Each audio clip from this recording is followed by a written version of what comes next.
Politiciens véreux, fonctionnaires corrompus, promoteurs immobiliers voyous, justice passive. La Guinée devient-elle mafieuse?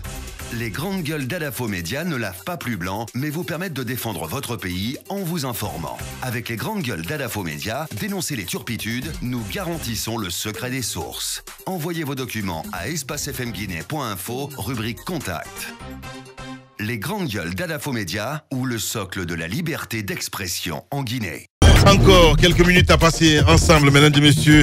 Nous allons joindre maintenant du côté de l'UFR parce que Sekuyaya n'est pas joignable. On va essayer d'appeler Fodé Baldé et qui va intervenir dans un instant, évidemment, pouvoir aux jeunes du côté de l'UFR. C'est très important. On va essayer de continuer l'émission avec quelques réactions des auditeurs. Une émission consacrée, évidemment, à cette démission de monsieur Sidia Touré, il faut le rappeler, ex-haut représentant du chef de l'État. Vous l'avez compris, hein, beaucoup de réactions ce matin avec non, le politique, mais aussi d'autres acteurs évidemment qui interviennent. Donc Alpha Oumar Diallo qui nous dit sur Twitter: salut les jeunes, s'il vous plaît, parlons développement, liaison les politiques aux politiciens et mettons en valeur des projets d'aide d'émancipation des jeunes. Vive la jeunesse, à bas la politique politicienne. C'est un auditeur évidemment qui réagit ce matin sur notre plateforme hashtag Espace GG. On a aussi Alice qui réagit. Sidia Touré a une forte similitude avec Alain Juppé, il le dit ce matin. Voilà. Est-ce qu'il est prêt, Fodé Baldé Mohamed? Oui, il est là. Fodé Baldé, en direct ce matin, une première évidemment. Fodé Baldé, bonjour. Oh non, c'est honorable Sekuyaya Bari. Ah ben voilà, donc ok, Oui. ah, c'est bien ça. Bienvenue honorable, comment ça va ce matin? Ça va, je vais bien. Voilà. Langue de bois, s'abstenir. Allez-y Tamba. Alors, monsieur Sidia Touré décide de jeter de rendre le tablier plusieurs années après avoir été fait haut représentant du chef de l'État. Question bien simple, pourquoi maintenant? Pourquoi seulement maintenant constater que ces conseils ne servaient à rien? Écoutez, il faut du temps à toute chose. Monsieur Sidia Touré, comme vous le savez, a pensé que les premières années que nous avons été participés dans l'opposition, on s'est rendu compte que le président de la République a eu son second mandat et que c'est le dernier. Et pour cela, il faudrait aider à changer les choses, penser à la population guinéenne. C'est dans cette optique que le président Sidia Touré a décidé de collaborer avec le président en gardant son parti politique, bien sûr. J'ai entendu beaucoup de choses sur le président Sidia Touré tout de suite, concernant son changement de position et tout ce qui s'ensuit. Mais il faut être clair. Quand on est en politique, on pense à la population, on essaie de trouver des solutions pour régler les problèmes de ces populations. Oui. En attendant, Alpha Condé est le président de la République et il en a pour 5 ans.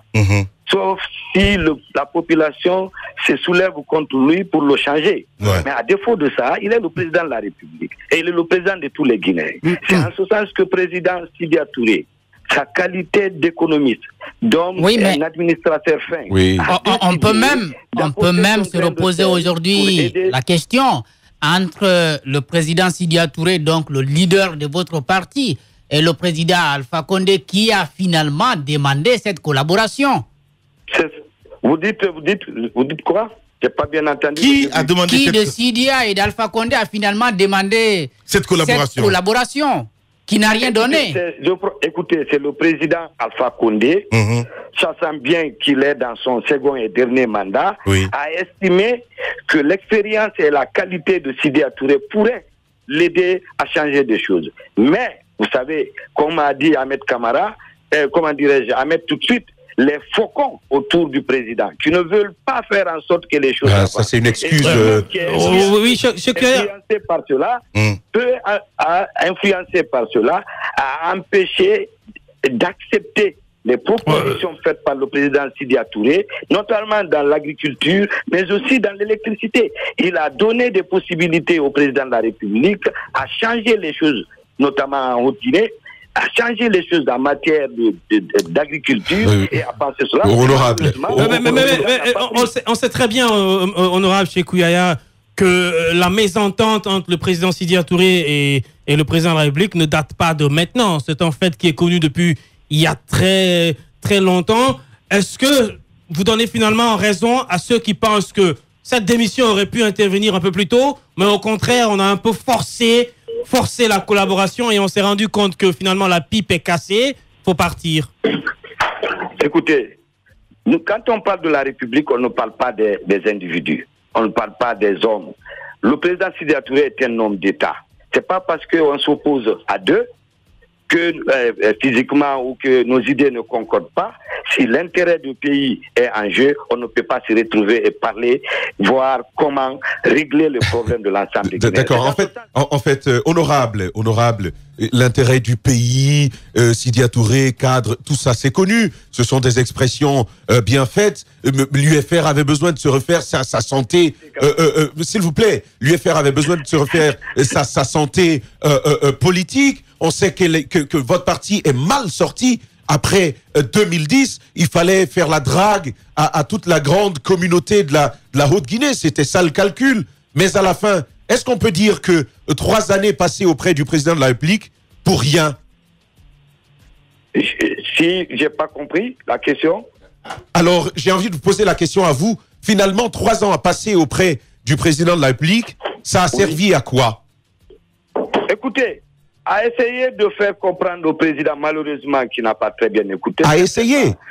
Donc vous avez passé 3 années à essayer. Oui, mais il faut du temps pour le développement de ce pays. Quand même 3 ans pour essayer. C'est 365 jours d'essai fois 3. Écoutez-moi très bien. Vous jouez sur des mots, essayez. Mais on essaie toujours à faire développer quelque chose. On a tenté, on a donné des possibilités au président de la République pour nous regarder et suivre notre programme. Et vous avez entendu le président de la République parler toujours de l'agriculture ces derniers temps, alors qu'il ne parlait que des mines. Mais malheureusement, ce n'est pas suivi d'effets importants. Donc arrêtez de penser qu'on ne doit pas essayer. On essaye de faire changer des choses. Évidemment. On n'a rien. Il faut comprendre cela. Honorable. On n'a rien. Voilà, Sékou Yaya Barry en direct. Merci beaucoup en tout cas, honorable. Surtout bon courage. Faites très attention à vous. Merci beaucoup. Voilà, on termine l'émission évidemment, Ruby, avec cette fillette. Évidemment, cette petite fille qu'on voit à la télé, qui a perdu sa maman dans un accident de circulation du côté de Kisosso. C'était le dimanche passé. Sa maman a été percutée par un bus, morte sur place. Malheureusement, les individus mal intentionnés ont dérobé le sac de sa maman pendant l'accident. Donc, on ne connaît pas l'identité de la maman. On ne connaît pas l'identité de la fille. Je ne sais même pas comment elle s'appelle. Je ne peux pas vous dire au moment où je suis, depuis que je l'ai, je ne peux pas vous dire comment elle s'appelle. Tout ce que je sais, c'est qu'elle a su prononcer le nom hier en Soussou. Donc, ça veut dire que probablement elle a grandi dans une famille Soussou. Mais je ne peux pas vous confirmer qu'elle soit Soussou ou pas. Nous cherchons des parents proches d'elle.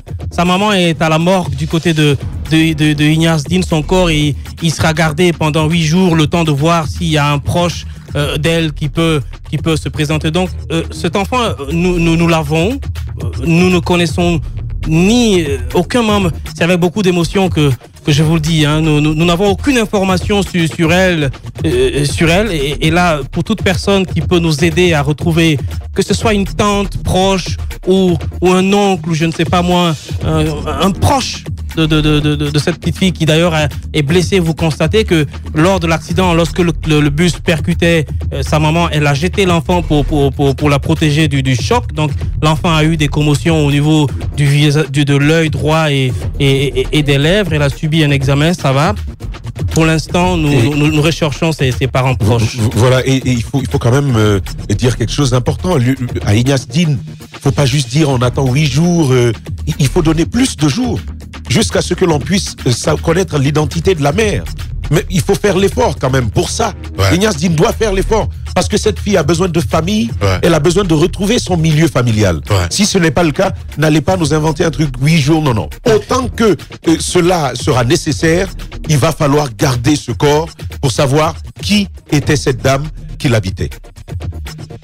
J'avais décidé de ne pas faire publier la photo du corps de sa maman, mais c'est insoutenable. Nous allons d'ailleurs nous en excuser auprès des téléspectateurs de Espace TV qui seront obligés de voir cette image complètement insupportable du corps de sa maman alitée du côté de Ignace Dine pour des besoins de recherche. Je pense qu'on a besoin de voir le visage de cette femme pour qu'au moins s'il y a quelqu'un par hasard qui l'a vu quelque part ou qui la connaît puisse venir nous contacter directement à la Radio Espace et la suite suite sera là.